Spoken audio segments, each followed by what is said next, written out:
ne güzel unutursan adamı her sözünle. Her bakışınla yarımı gezip küçer. Şehir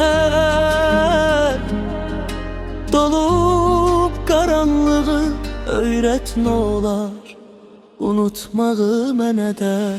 Öğret, öğret məni də, sən öğret bu dərdin yollarında qoyma tək. Her yalanı, her acını bükerek öğret ne olar unutmağı mənə də.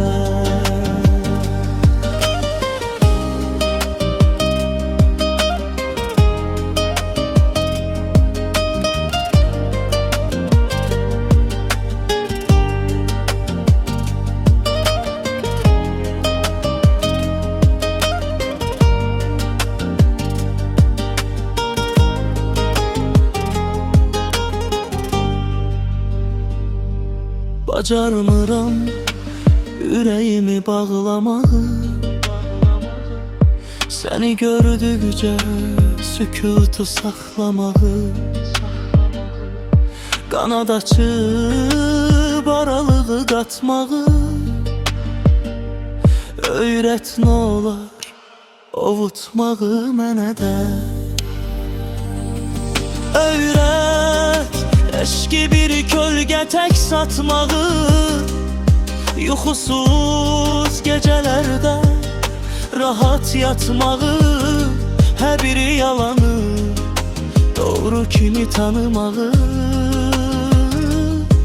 öğret ne olar aldatmağı mənə də. Öğret, öğret məni də, sən öğret bu dərdin yollarında qoyma tək. Her yalanı, her acını bükerek öğret ne olar unutmağı mənə də.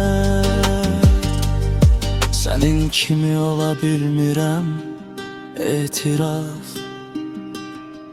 herkesin içinde kalan bu nisaf.